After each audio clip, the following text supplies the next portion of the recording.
மக்கள் எல்லாமே ரொம்ப ஆர்வமா இருக்காங்க தொழில் துவங்கணும்ட்டு. ஆனா இருக்காங்க. அவங்களுக்கு இந்த வழி தெரியல, எந்த வழியில ஆமா. போகணும்னு தெரியல. எப்படி போகணும்னு தெரியல. கண்டிப்பா, அந்த எப்படி போகணுங்கிறத நீங்க தெரிஞ்சுக்கிறணும்னா, தொடர்ந்து வாய்ப்புகள் எங்க கிடைக்கும்னு நீங்க தேடணும். கண்டிப்பா சார். அது தெரிஞ்சுக்கிட்டீங்கன்னா, இதனால ஏகப்பட்ட வாய்ப்புகள் வாழ்க்கையில முன்னேறதுக்கான சந்தர்ப்பங்கள் கிடைக்குது. அரசாங்கம் குடுத்துருக்கு. அதாவது இப்ப எப்படி ஆரம்பிக்கணும்ன்றது தெரியுதே தவிர, ம். என்ன ஆரம்பிக்கணுங்கிறது தெரியல. கண்டிப்பா. எப்படி ஆரம்பிக்கணும்? கடன்லாம் குடுக்குறாங்க, வாங்கி ஆரம்பிக்கலாம் அப்படின்னு தோணும். ஆ. ஆனா அது எப்படி ஆரம்பிக்கணும்? அதுக்கு என்ன காரணங்கள்? என்னென்ன வழிமுறைகள்? அப்படின்னு ஓகே. தெரியாம இருக்கிறாங்க. ஓகே அது சார். தெரிஞ்சுக்கிறதுக்கான நிறைய வாய்ப்புகள் இருக்கு. அந்த கண்டிப்பா, வாய்ப்புகள பயன்படுத்திக்கிறாம இருக்கிறாங்க. கண்டிப்பா, கண்டிப்பா. அதுக்கு காரணமே தன்னம்பிக்கை இல்லாமை. தன்னம்பிக்கை இல்லாம தன்னம்பிக்கை இல்லாமையும், ஒரு ஒரு ஆர்வத்தோட இறங்காமையும், அந்த அரியக்கூடிய வாய்ப்புகள அவங்க தேடிக்கிறாம இருக்கிறாங்க. ஓ! இது தேடணும்.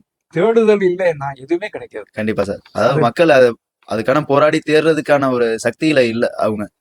யார்கிட்ட போய் கேட்கறதுன்னே தெரியாம அந்த ஃபைல அப்படியே மூடி அதான் வச்சுக்கிறாங்க. அந்த தேடுதல் யார்கிட்ட போய் கேட்கணும்னு கேள்வியோட நிறுத்திக்கிறாங்களே ஆமா தவிர, சார். அது யாருன்னு தேடி பார்க்க மாட்டேங்கிறாங்க. கண்டிப்பா, அத தேடி பார்த்து குடுக்கறது இன்னைக்கு ரிச்சி பிசினஸ் அந்த கண்டிப்பா நம்ம முயற்சி பிசினஸ் எடுத்துட்டு வச்சு நம்ம இருக்கிறதுக்கு மக்களுக்கிட்ட எங்க டிடிஷா சார்பா அவங்களுக்கு முதல்ல நான் நன்றியை சொல்லிக்கிறேன். பிசினஸ் நிறைய தொழில் சார்பாவும் முனைவோர்களை உருவாக்குறதுக்கு அவங்க ஒரு மூல காரணமாக இனிமேல் இருக்க போறாங்க.